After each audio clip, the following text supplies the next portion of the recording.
So right now we're speaking to Aubrey de Grey, one of the founders of the whole field of longevity research and basically the icon of the anti-aging movement. Aubrey, I'm just asking you a question I'm asking basically everybody here, which is how did you get into longevity?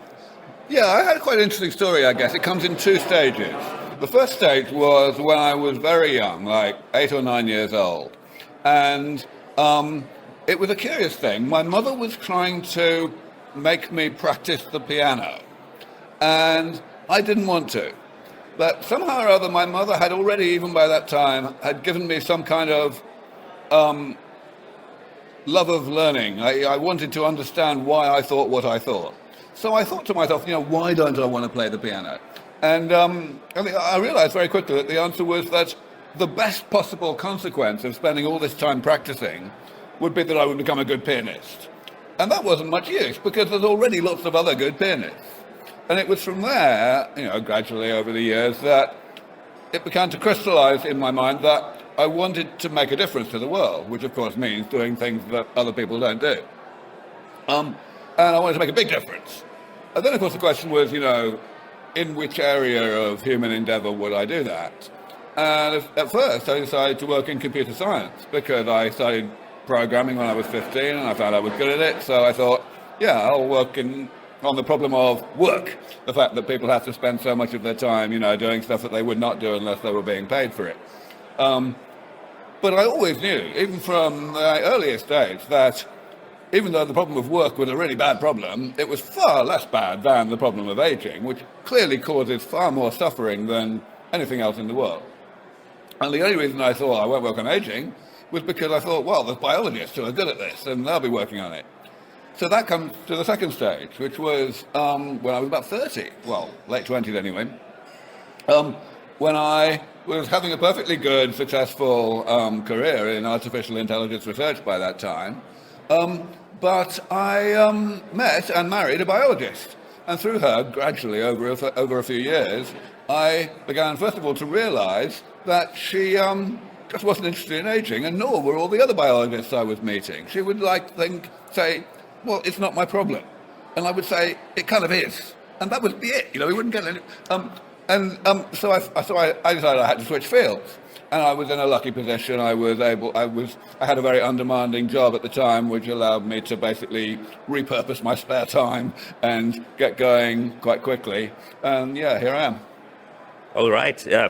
So given the gravity of the situation, everyone is aging and aging is deadly, one would assume that everybody talks about it. But why do you think is it that there's just so little public interest in what you and others are doing, anti-aging researchers or longevity researchers, and what are, in your experience, the main misconceptions that people have about your work?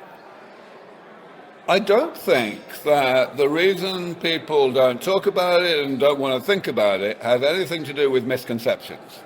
There are plenty of misconceptions, but the real reason why it is treated this way by society is the same as the reason why cancer was also treated this way by society until maybe 50 or 70 years ago. And that was because we knew that it was terrible, we knew that it killed people, and we didn't have the faintest idea what to do about it. So the only real psychological strategy for most people anyway would be to put it out of one's mind. And it's exactly the same for aging now. We've been facing the problem of aging, as a problem since the beginning of civilization, probably even more so than cancer. And we're terrified by it. And the only way to cope for most people is to put it out, is to construct arbitrarily irrational rationalizations to pretend that it's a blessing in disguise or something, which, is not terribly useful right now. But it made sense until I came along, basically, until we had an actual plan for how we might realistically do something about aging, which was only 23 years ago. All right, so we'll move on to how to do something about aging, but just a few personal questions maybe. So at the moment, what does your typical day look like? Do you have any daily routine or something? Yeah, I don't really have a typical day. Obviously a day like this is not typical at all. Yeah. We're in the middle of my annual birthday party, as I think of it. These days I work from home a lot more than I used to. because LEV Foundation doesn't have its own lab. We contract out our flagship project, of course, to ICOR Life Sciences on the other side of America. And so, yeah, I like solitude, actually. I like to be able to pace up and down and think and, stare at the sky from my hot tub and have good ideas.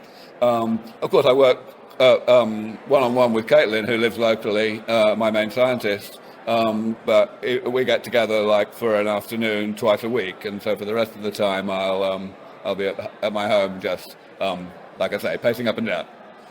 Do you do anything personally to, stay healthy for as long as possible and age as slowly as possible right now?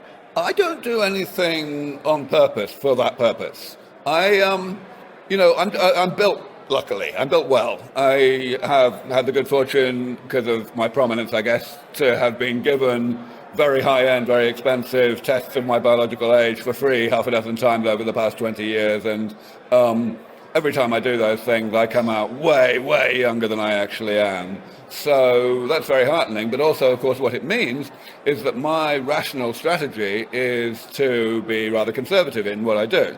So I'm so lucky I can eat and drink pretty much what I like and nothing happens. And also, I don't even need to exercise.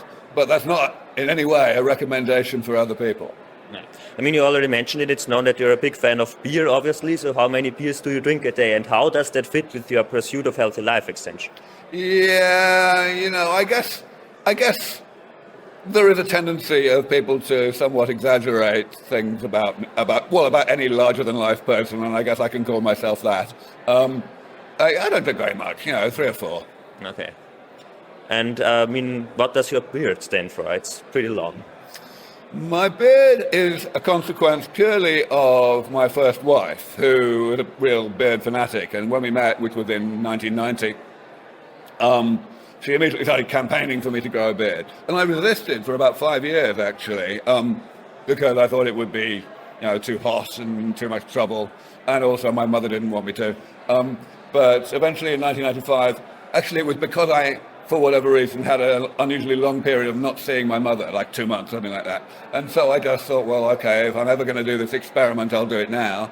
And and it came out like this, and I was quite surprised, and it's also no trouble at all.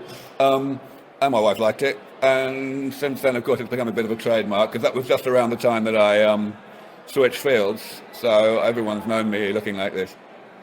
Okay, maybe you can tell us a bit, how is it to be, as you call it, a larger-than-life character and basically the founder of a growing scientific field, the leader of the movement associated with it? What does it require? Yeah, it honestly took me somewhat by surprise. Obviously, at the beginning of after I switched fields and when I was trying to figure out how aging could be prevented and so on, I was only interacting within the scientific community, and I was learning, and I was publishing well-received stuff, and so that was all great. But nobody else knew me. And then it was only after the media started paying attention to me in 04 or 05, and after I spoke at TED in 06, that it became apparent that people were interested in this. And I mean, I've always known that I'm reasonably charismatic and so on, but it seemed that I was actually rather good at community building.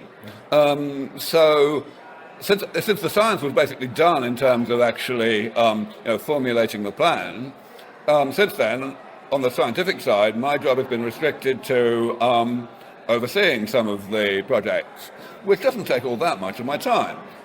So I've spent more of my time doing the community building, the outreach, the advocacy. And, what's it like? I mean, I just feel privileged that I've got the right skill set to be able to do that part of the crusade and to make a big contribution. Right, so when talking about your motivation for doing all of this, would you say that you're afraid of death, or do you think death is a necessary part of life for the whole cosmos we live in? What are your thoughts about death? I definitely do not think that death is a necessary part of life. I think that's a completely idiotic idea. But I'm not really afraid of death per se either. I don't really think about it very much. It's just as I always say when I'm trying to communicate the whole purpose of this mission, I'm really talking about, in my own views, align with that, namely that this is actually all about health. We're just doing medical research. And yes, there is this side effect of staying healthy, which is that you'll stay alive. And we very much celebrate that side effect, in contrast to most of the world who seem to think that we should apologize for it. But still, it's just a side effect. So I don't want to get sick. One doesn't have to explain that because nobody wants to get sick. All right. The concern of overpopulation comes up a great deal when we talk to people and they say scientists are working to make you live long and everything. And I just wonder, has your goal of healthy life extension somehow influenced your decision or played a role in your decision that you weren't going to have any kids? Oh, no, not at all. No, I decided not to have kids precisely for the same reason that I was giving earlier when I was explaining why I decided I wanted to make a difference to the world. At the end of the day, if you want to make a difference, there's only 24 hours in the day. The last thing you want to do is something that A, is extremely time-consuming, and B, lots of other people are already very good at it. And having kids is right up at the top of the list in that regard. It's kind of a hackneyed question, but do you have any advice for somebody in high school, just somebody who's trying to figure out what to do with their life? Do you think you have any advice? Well, of course, not everybody wants to make a difference to the world, right? So I can really only advise people who are in high school now and who have the same kind of attitude to their future that I had when I was in high school. But if you are that kind of person, then you can't do better than working on aging, really. I mean, it's still the biggest problem, and we still don't know how long it's going to take to fix it, even though we do have a fairly good idea of how to fix it in general terms. In other words, my damage repair approach has stood the test of 23 years of time, which is pretty good news. But yeah, I mean, so then, the question would be like, what kind of degree should you do, right? And I always say, do a biology degree, obviously, but do a general biology degree, not the specialized one like genetics or biochemistry or whatever, because aging, of course, it's a feature of every aspect of biology. And in order to be a useful contributor to the field, you really have to have a reasonable grounding in absolutely all fields. Yeah, biochemistry, cell biology, molecular biology, genetics, physiology, anatomy, whatever. You mentioned your damage repair approach, and I think people right now are wondering, what is this thing actually? What is this approach with which you aim to tackle aging and to ultimately defeat it? So could you briefly explain how it works? Yeah, just very briefly. So aging is the accumulation of self-inflicted damage in the body. I mean, of course, different people have different definitions of aging, but nobody would really disagree. No biologist would really disagree with that definition. It's just like, I like it because it demystifies aging. It shows that aging in the human body or in a living organism is broadly the same thing as aging in a simple man-made machine like a car. The damage simply means any change to the underlying structure, the molecular and cellular structure in the case of living organisms, that is caused as a consequence of the body's normal operation and is tolerated only up to a point. In other words, there's a threshold level beyond which that damage starts to impair physical or mental function.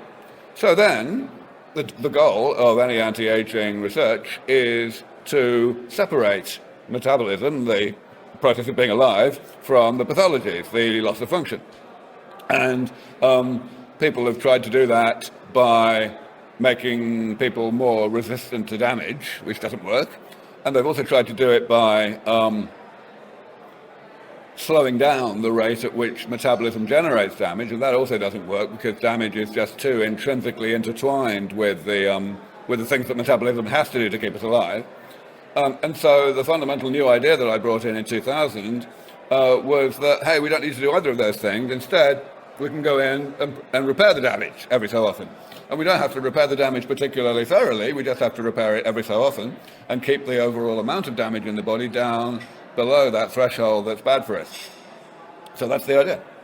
As you said, you came up with the idea quite a long time ago, so why haven't you received a Nobel Prize or a Breakthrough Prize for it yet? Well, I mean, I don't know whether those kinds of prizes are really awarded for that kind of thing. I mean, first of all, I can say that it took a good 10 years for my for the damage repair paradigm to become mainstream. Really the point that that everyone would highlight that says, but after this it's over. It's definitely acknowledged to be the right way to think about this. was the Hallmarks paper in 2013. But, I think the prizes ought to go to the people who are actually implementing this idea rather than just the person who had the idea. And how exactly will the administration of these therapies, this medicine look like? Like pills, injections, or multiple injections, for example, if we want to get rid of something in all of our cells? How will that look like in practice?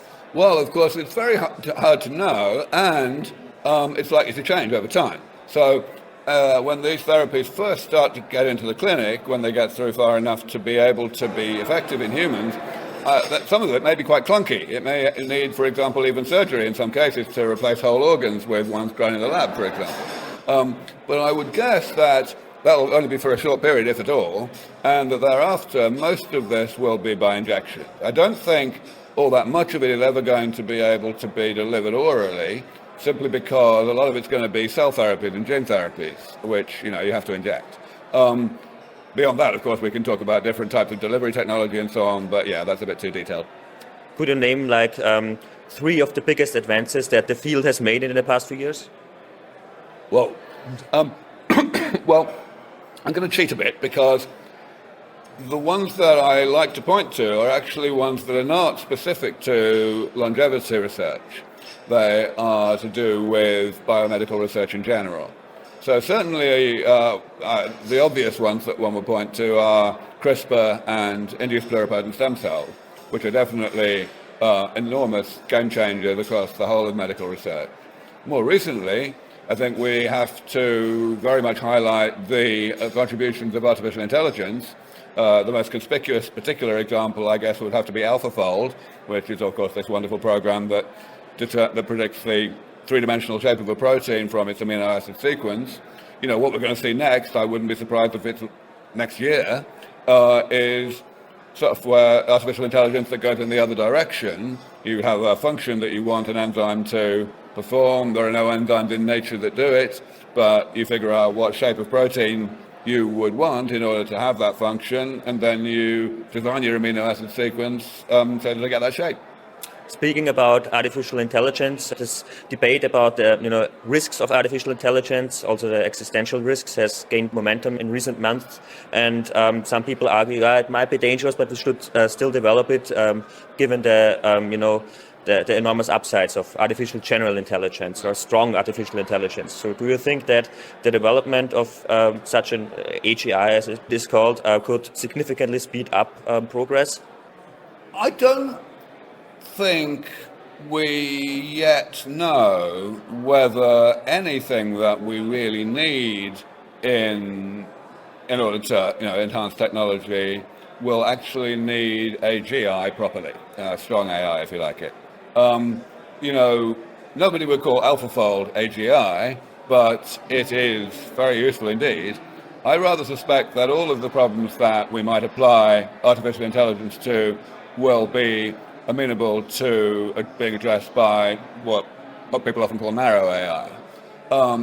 Whether AGI, as normally discussed, will be developed, anyway, despite whether or not we need it, so to speak, that's a different question. And it might be developed by accident. So yes, there's plenty of reasons to be very cautious and very careful. Exactly how to be careful or cautious remains to be seen. What is still missing in order to develop life extension for the general public as quickly as possible? Yeah, so that comes into two parts really. There's developing the therapies and there's disseminating them. So for developing them, it's really all just about money. We have this paradoxical thing in medical research where the further you get in the development process, the more expensive it gets to take the next step, but the easier it gets to get the money to get the next step. And that's because of the de-risking that happens with each step. So the critical thing right now is the earliest steps, which are of course the steps that I'm focusing on and always have. And we definitely are being held back by limitations of funding. It will be very important to bring additional money in to do more of the kinds of experiments that we're doing at LEV Foundation. But yeah, that's only half the question, because the dissemination side is just as important, and that's really that's not just driven by money. In fact, it's not driven by money at all. It's driven by lack of understanding of the need to get this out. So that's why I spend so much of my time trying to educate people to understand, for example, the economic benefit of all of this, and why I'm so happy that people like Andrew Scott were able to come here, and why that and to go out and I didn't know until today that he had sold 1 million copies of his book, but that book is more of an introduction. It doesn't really include all of the recent stuff that he's done showing quantifying the economic benefit. So those are the two things that are needed. We need to get a bit of money to do the research to move things forward, and then we need to do a lot of education of the general public and decision makers, policy makers, to get ready to be able to get this out there to as many people as possible, to everyone who's old enough to need it, as soon as it arrives. I wonder, for our German audience, could you name some labs or organizations in Europe that are working on rejuvenation, or in Germany in particular? So in Europe overall, I mean, people who are doing this mostly in academia side, the private sector aspect has not got so far as it has in the US. And really, I would not want to name one single place or even one single country. But I definitely want to highlight the role that that Europe, and especially Germany, is taking on the investment and funding side of this. There are two major organizations in Germany that have been funding for the past 5 or 7 years now, early stage critical research. One of them is Forever Healthy, which is a non-profit funded by Michael Greber, and of course its partner for-profit side, the venture fund, which is Kazoo. Those two organizations have put substantial funds into critical research, and the difference they've made is incalculable. The other one is Apollo, which historically was based in Hamburg. I'm not quite sure that's true anymore. And it too is, doing the same kind of thing, putting money into exactly the right places. It's entirely for profit. It doesn't have a non-profit arm, but again, very, very important. There are a few others, especially in Switzerland. So Maximon is a really important organisation based in Switzerland that was represented here by two talks actually. And they're a company builder, so they're again doing that kind of thing. They're mainly focused on things that already have gone far enough along to have revenue, but by no means exclusively. They definitely want to do more long-term stuff as well. So yeah, Europe is playing a significant role, a very significant role. What can an average person who is not a scientist do to help the longevity mission? Everyone can do something. It's like, people may think, okay, I've got to be a scientist, and if you're a scientist, you can get it wrong. You have to choose what discipline to go into where you think you can make a difference. But no, I mean, pretty much all skill sets are necessary, and that's why Less Death is so important. This series of retreats that I was able to seed fund a year ago, they've done 3 of them so far. They're going to be doing plenty more. These are workshops where they last maybe 3 or 4 days, and they bring together maybe 50 people who are newcomers to the field and who have exactly the question you asked me. How do I contribute? They know they've got some particular skill set, but they don't know how it fits in. They don't know the people. So essentially, what these workshops do, in addition to actually teaching people stuff with talks, is they bring people together. They make partnerships, they make collaborations, and so on. And it's been wildly effective, even right from the beginning. So that's the kind of thing. Aubrey, thank you very much for your time and for making this conference possible. Well, thank you for coming. And thank you for coming.